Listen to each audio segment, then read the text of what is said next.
네, 안녕하세요. 오늘은 저희가 좀 특별한 고전, 김만중의 구운몽에 대한 유튜브 요약 자료를 가지고 왔습니다. 제목부터가 흥미롭죠? 아홉 구름의 꿈. 네, 구운몽. 정말 유명한 작품이죠. 일장춘몽, 그러니까 인생의 덧없음, 뭐 그런 걸 다루는 이야기잖아요. 맞아요. 그래서 핵심 질문은 이거인 것 같아요. 만약 여러분이 꿈속에서 지금과는 완전히 다른, 정말 상상 이상으로 화려한 삶을 살게 된다면 어떨 것 같으세요? 생각만 해도 좀 아찔한데요. 그렇죠. 이 이야기가 바로 한 젊은 스님이 그런 경험을 통해서 큰 깨달음을 얻는 과정을 그리고 있습니다. 이 자료를 보면서 이야기의 정수, 또 그 의미를 같이 한번 파헤쳐보죠. 준비되셨나요? 자, 그럼 시작해볼까요? 네, 좋습니다. 이야기 시작은 연화봉이라는 곳의 젊은 스님, 성진입니다. 아주 촉망받는 제자였죠. 네, 스승인 육관대사가 아주 아꼈다고 하죠. 근데 이 스승님이 심부름을 시켜요. 동정호 용왕한테 인사를 다녀오라고. 네, 거기까진 평범한 심부름이었는데, 여기서부터 이제 일이 시작됩니다. 용궁에 갔다가 돌아오는 길에요. 그 돌다리 위에서 8명의 아주 아름다운 선녀들을 딱 마주쳐요. 아, 운명적인 만남이죠. 그렇죠. 근데 문제는 아까 용궁에서 술을 좀 마셨거든요. 아하, 계율을 어겼네요, 벌써. 네, 약간 술 기운도 있었을 거고 또 선녀들이 너무 아름다우니까 마음이 확 흔들립니다. 그래서 잠시 그 도심, 그러니까 수행자의 마음을 읽고 선녀들하고 농담 따먹기를 해요. 거기서 그치지 않았죠. 맞아요. 더 큰 문제는 절에 돌아와서도 그 선녀들이 계속 생각나고 아, 나도 저런 미인들과 함께 부귀영화를 누리고 싶다. 이런 세속적인 욕망을 품게 된 거죠. 아, 이게 단순히 선녀를 만나고 뭐 술을 마신 행동 자체보다 더 중요한 게 그로 인해서 마음이 동요하고 수행자의 본분을 완전히 잊어버린 것. 아, 불교에서는 이런 걸 이제 망상이라고 하잖아요. 마음에 번뇌가 생긴 거죠. 겉으로 드러난 행동 이전에 이 내면의 흔들림, 이게 사실 핵심입니다. 그렇군요.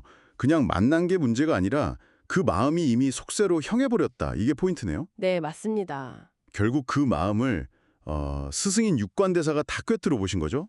그래서 크게 꾸짖고는 인간 세상으로 추방해버립니다. 네, 일종의 벌인데 이게 또 다른 시작이 되죠. 그렇죠. 그래서 성진은 인간 세상에서 양소유라는 인물로 다시 태어나는 아주 길고 화려한 꿈을 꾸게 됩니다. 네, 이제 본격적인 꿈 이야기가 시작되는 거죠. 이야, 근데 이 꿈속의 삶이 정말 대단해요. 양소유는 뭐랄까 거의 성공의 아이콘이에요. 15살에 바로 장원 급제하고요. 네, 어린 나이에 대단하죠. 그리고 높은 벼슬에 올라서 공도 세우고 심지어 전쟁터에 나가서 영웅이 되기도 하고요. 정말 못하는 게 없는 인물이네요. 근데 그게 다가 아니에요. 채봉, 정경패, 난양공주 이렇게 8명의 정말 아름다운 여인들과 차례로 인연을 맺습니다. 부와 명예, 권력, 사랑까지 그냥 모든 걸 다 누려요.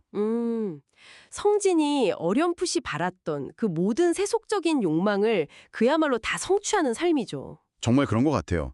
그냥 꿈에서나 가능할 법한 그런 삶? 네, 인간이 욕망할 수 있는 세속적 성공의 어떤 정점, 그걸 보여주는 것 같아요. 근데 중요한 건 이게 전부 꿈이라는 설정이라는 거죠. 아, 맞아요. 꿈이죠. 네. 이 설정 자체가 사실은 강력한 메시지를 던지고 있어요. 아무리 화려하고 대단해 보여도 이건 결국 깨어나면 사라질 허상이다. 불교에서 말하는 공사상을 관통하는 장치인 셈입니다. 공사상이요? 네. 네가 그렇게 원하는 모든 것들, 그게 정말 실제 하는 거니? 하고 작가가 계속 묻는 듯한 느낌이죠. 여기서 공이라는 게 단순히 없다, 허무하다 이런 뜻이라기보다는요. 모든 것이 고정된 실체가 없이 여러 조건, 즉 인연, N기에 따라서 생겨나고 또 사라진다. 이런 불교의 핵심 세계관을 담고 있는 개념이에요. 꿈이야말로 이걸 체험시키기에 정말 완벽한 도구였던 거죠. 와, 듣고 보니 그렇네요. 모든 걸 가졌는데도 결국 허무함을 느낀다는 것 자체가 인간 욕망의 본질을 좀 보여주는 것 같기도 하고요. 그렇죠. 그렇게 수십 년 동안 정말 최고의 삶을 누렸던 양소유도 이제 나이가 들어서 노년이 되니까 문득 인생무상. 아, 이 삶이라는 게 참 덧없구나 이런 걸 느껴요. 네, 아무리 부귀영화를 누려도 피할 수 없는 감정이겠죠. 그때 마침 한 노승을 만나게 됩니다. 근데 이 노승이 아, 딱 봐도 예사롭지 않은 분이죠. 맞아요. 바로 스승인 육관대사의 화신이었던 거예요. 둘이 이런저런 대화를 나누는데 네. 갑자기 노승이 지팡이로 옆에 있던 난간을 탁 하고 칩니다. 그 순간에요. 네. 그 순간 모든 게 사라져버려요. 그 화려했던 궁궐, 8명의 부인들 다 온데간데 없어지고 정신을 차려보니 자기가 그냥 초라한 암자에 있는 젊은 스님, 성진으로 돌아와 있는 거예요. 와, 정말 극적인 장면이죠. 네, 그 수십 년의 인생이 전부 하룻밤 꿈, 그야말로 일장춘몽이었던 거죠. 아, 정말 소름 돋는 반전이에요. 바로 이 각성의 순간, 이게 구운몽의 백미라고 할 수 있습니다. 그토록 생생하고 진짜 같았던 북이 영화가 결국에는 하룻밤 꿈에 불과했다는 걸 깨닫는 거죠. 그렇죠. 얼마나 허무했을까요? 네, 이를 통해서 인생 무상, 그러니까 삶의 덧없음과 아까 말씀드린 그 공, 사상을 아주 그냥 온몸으로 극적으로 체험하게 만드는 겁니다. 아, 결국 이 긴 꿈은 그릇된 마음을 먹었던 제자를 바로잡기 위한 스승의 아주 깊은 뜻이 담긴 뭐랄까 일종의 맞춤형 가르침 그런 거였던 거예요. 단순한 벌이라기보다는 깨달음으로 이끌기 위한 방편이었던 거죠. 와, 스승이 어떤 자비로운 가르침이었다. 그 말씀이 되게 인상 깊네요. 벌이 아니라 깨달음을 주기 위한 방법이었다니. 그렇죠. 가장 효과적인 방법이었을 수도 있고요. 그럼요.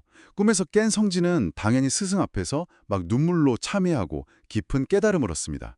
자기가 그토록 갈망했던 그 세속적인 욕망이라는 게 얼마나 덧없는지를 정말 뼈저리게 느꼈을 테니까요. 네, 그 체험만큼 확실한 공부는 없겠죠. 근데 여기서 이야기가 끝나는 게 아니라 더 놀라운 반전이 또 있어요. 오, 어떤 건가요? 그 꿈속에서 만났던 8명의 여인들 있잖아요. 네, 8부인들. 그 여인들이 사실은 원래 인간 세상 오기 전에 만났던 그 8선녀들이었던 거예요. 아, 그 돌다리에서 만났던 선녀들. 네, 그 선녀들도 뭔가 인간 세상의 인연을 이제 다 겪고 나서 다시 선녀의 모습으로 돌아와서 육관대사의 제자가 됩니다. 와, 이것도 대단한데요?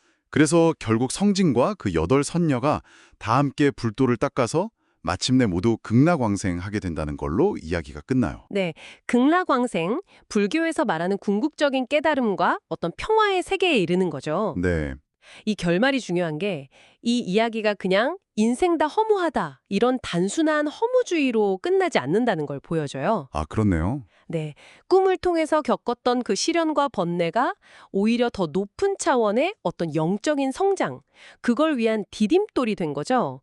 깨달음을 통해서 고통에서 벗어나고 구원에 이를 수 있다는 희망적인 메시지까지 담고 있는 겁니다. 자, 이렇게 오늘 구운몽이라는 한 편의 긴 꿈 이야기를 통해서 인생, 또 욕망, 그리고 깨달음까지 한번 생각해 봤습니다. 양소유의 그 화려했던 삶은 분명 매력적이고 유혹적이지만 성진이 궁극적으로 돌아온 곳은 결국 수행자의 자리였어요. 네, 이 이야기가 지금 이걸 듣고 계신 우리에게도 좀 질문을 던지는 것 같아요. 우리가 현재 막 간절하게 추구하는 것들 있잖아요. 뭐 부나 명예 아니면 사랑 같은 그런 가치들. 네네. 이게 과연 영원한 실제일까? 아니면 이것도 역시 언젠가는 깨어나야 할 또 다른 꿈은 아닐까 하는 거죠. 와, 깊은 질문이네요. 여러분의 삶에서 혹시 깨어나야 할 꿈은 없는지, 혹은 지금 내가 꾸고 있는 이 꿈을 통해서 나는 무엇을 배우고 또 성장하고 있는지 한 번쯤 생각해 보는 것도 꽤 흥미로운 여정이 되지 않을까 싶습니다.